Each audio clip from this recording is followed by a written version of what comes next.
Bonjour à tous. En ce 28 août 2021, direction le cortège de la manifestation anti-pass sanitaire à Angers, pour donner la parole tout simplement à quelques personnes. Mais avant tout, j'aimerais qu'on réécoute ensemble les propos qu'a tenu Thierry Moreau, un journaliste chroniqueur de Restel Midi sur RMC jeudi dernier. Donc écoutons ça avant. Moi, je suis pour rendre la vie invivable aux non-vaccinés. Je suis pour pourrir la vie des non-vaccinés. Mais ça veut dire quoi, pourrir la vie? Ça veut dire restreindre les Déjà, ils sont libertés obligés de de ceux faire, qui sont... 3 tests par semaine, donc déjà, c'est pas facile. Excusez-moi, mais le gouvernement a fait d'abord de la pédagogie. Ensuite, on a fait de l'incitation. Ouais. Maintenant, il y a le pass sanitaire qui... On va pas se mentir, c'est le titre de votre émission. C'est fait pour que les gens se vaccinent. Si ça fonctionne pas, faut être coercitif. Donc, effectivement, toucher au portefeuille, éventuellement, pourquoi pas. Je sais pas de quelle manière, parce qu'il faudrait que ça soit constitutionnel. Mais il y en a ras-le-bol que les non-vaccinés nous pourrissent la vie. On est en guerre aujourd'hui contre un virus. On a une arme qui n'est pas l'arme absolue, parce qu'elle ne guérit pas, elle n'empêche pas. Le virus va quand même circuler, mais simplement, il circule beaucoup moins. Et surtout, on n'a pas de forme grave. Donc, on a une arme à notre disposition. Et il y a une minorité de connards qui ne veulent pas se faire vacciner. Non, je suis désolée. Excusez-moi. Mais je suis désolé. Mais non, mais chacun. Non, mais attendez. Que vous soyez contre le bien collectif. Mais non, mais d'accord, mais Thierry, vous pouvez être contre les gens qui ne sont pas vaccinés, mais vous pouvez pas les traiter de connards. Je suis désolée. Parce que je pense qu'à un moment, la liberté individuelle doit s'effacer. Alors, excusez-moi, la liberté individuelle doit s'effacer devant le bien collectif. Aujourd'hui, nous devons, collectivement, nous battre contre ce virus. Et la seule façon de se battre efficacement aujourd'hui, avec cette arme, c'est le vaccin. Donc, utilisons cette arme, tant qu'on n'a pas des médicaments efficaces, utilisons cette arme. Donc, je pense qu'aujourd'hui, peut-être que le mot de connard est un petit peu, mais au moins, c'est de l'irresponsabilité aujourd'hui de ne pas se faire vacciner. Bon bah voilà, comme vous avez pu l'entendre, ce journaliste est pour pourrir la vie des non-vaccinés. Une minorité de connards, comme il dit.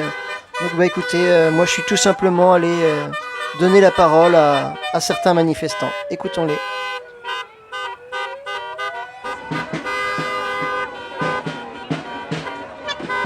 Alors là, je suis avec Mathilde, qui est psychologue. Dites-moi Mathilde, pouvez-vous nous en dire plus sur votre présence aujourd'hui ? Eh ben, moi, je suis atterrée en tant que psychologue donc en EHPAD depuis 9 ans maintenant, du côté de la Vendée.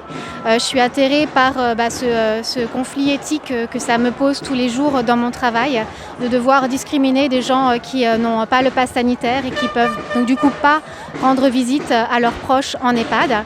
Je trouve que c'est très dangereux de devoir mettre des populations dos à dos et diviser les gens sur des positionnements, des choix qui leur appartiennent. Voilà, je trouve que c'est inquiétant et qu'il faut plus de fraternité aujourd'hui pour pouvoir aller au-delà de tout ça.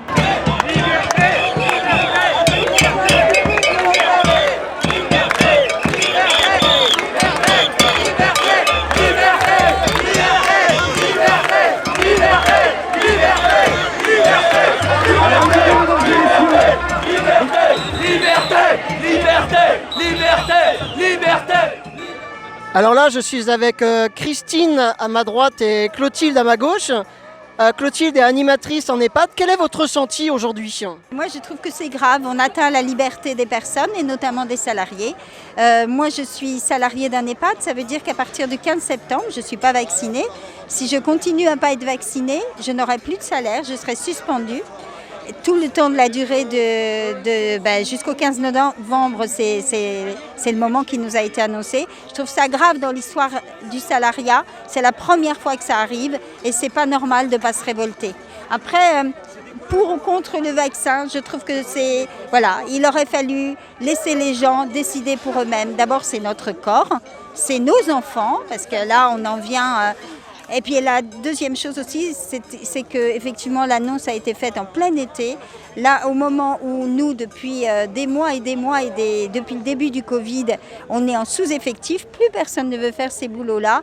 Donc c'est d'autant plus grave, on a atteint des gens en faiblesse. C'est honteux. Petite question, est-ce que vous avez le soutien des familles ? Alors les familles, c'est partagé, hein. Mais si, on a le soutien des familles. Après, les familles sont partagées parce que pour bon nombre des familles, le fait que les soignants soient vaccinés et que leurs parents soient vaccinés, ça veut dire que leurs parents ne vont pas attraper le virus, alors qu'on sait que c'est complètement faux. Si on se fait vacciner, c'est pour pas faire les formes graves du virus. C'est pas pour ne pas le propager, parce qu'on sait il peut se propager, même si on est vacciné, on peut le donner et on peut l'avoir. Après, moi, ce que je trouve, c'est que ce qui est profondément injuste par rapport aux soignants, c'est que l'année dernière, les soignants étaient traités comme des héros. Et je vous assure que cette période a été extrêmement difficile. On a subi l'enfermement de nos résidents, alors je parle pour les EHPAD, pendant plus de 2 mois dans leur chambre. Il y a même des résidents qui étaient des ambulants, qui pouvaient être supposés avoir le virus, qui étaient laissés dans leur chambre. Les familles n'ont pas eu le droit au départ de venir les voir. On a fait des accompagnements de fin de vie au tout début, c'était le gouvernement, c'est pas nos directions, parce que les directions, malheureusement, ils subissent des injonctions du gouvernement. Les familles n'avaient le droit de venir les voir qu'un quart d'heure en fin de vie et masqué. Et voilà, toute la dignité humaine, on l'a perdue. Et nous, les soignants, on a été là tout le temps pour eux, tout le temps. On a fait tout ce qu'on nous a demandé. On a bossé comme des dératés pendant 1 an. Et c'est profondément injuste de nous priver de notre liberté de droit vaccinal, parce que les gestes barrières sont appliqués dans nos établissements.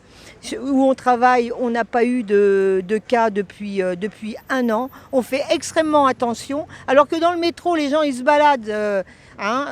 Ils sont en masse et on vient nous enquiquiner. Et moi, ce que je voudrais quand même dire, c'est que ce gouvernement a enfermé les vieux pendant 2 mois. Et ça, il faudrait que la population française s'en rende compte. C'est grave ce qui est arrivé. Tout le monde a eu peur et puis voilà, maintenant on est des parias, ceux qui ne veulent pas se faire vacciner. Et justement, par rapport aux personnes qui sont dans les EHPAD, j'imagine que vous discutez beaucoup avec ces personnes-là. Qu'est-ce qu'il en est ? Les gens âgés ont subi la guerre et ils sont fatalistes. Et voilà, je ne sais pas ce que tu en penses. Oui, et même pire, nous, dès le début, ils nous ont dit, mais jamais, même pendant l'occupation, on a eu cette privation de liberté. Le commun des citoyens, quoi. Alors là, je suis avec Isabelle, restauratrice sur Angers. Elle a quelques petits mots à dire.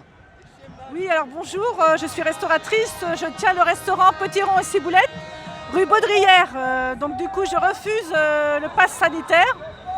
Et donc du coup j'ai ouvert la semaine dernière mon restaurant, donc je fais de l'emporter, livraison à domicile avec les frères Toc et j'organise des pique-niques à qui veut.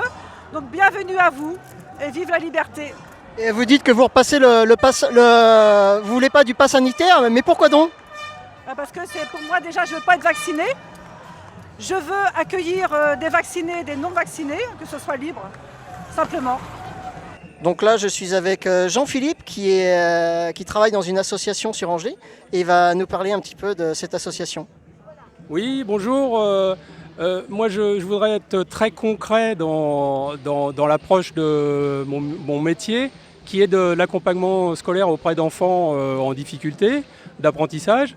Et ce qui me semble le plus parlant, c'est les difficultés à faire passer de l'aide. Concrètement, je prends l'exemple d'une élève de CP qui a des difficultés de lecture.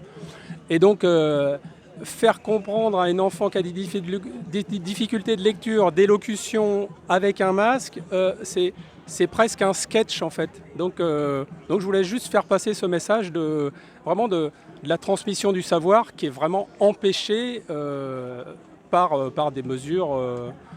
Mais alors justement, par rapport à ça, vous faites comment avec le masque ? Alors, on essaye de privilégier beaucoup d'activités à l'extérieur.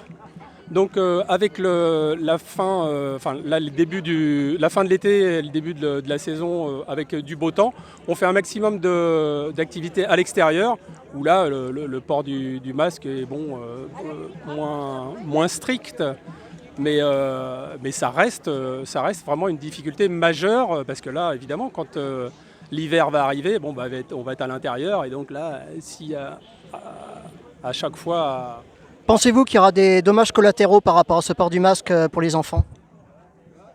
Alors là, oui, on constate quand même moins d'accès direct, parce qu'on sait que le langage avec les enfants, il y a une partie les mots, ça c'est important de prononcer les mots, mais il y a toutes les expressions faciales, les micro-mimiques qu'on a quand on parle.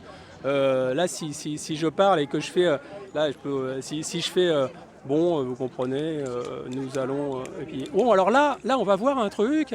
Donc il y a tout un tas d'expressions qui fait que on crée l'envie par l'expression du visage, par tout un tas de signaux qu'on envoie. Donc voilà, sans s'en rendre compte. D'accord, merci beaucoup pour votre témoignage, Jean-Philippe.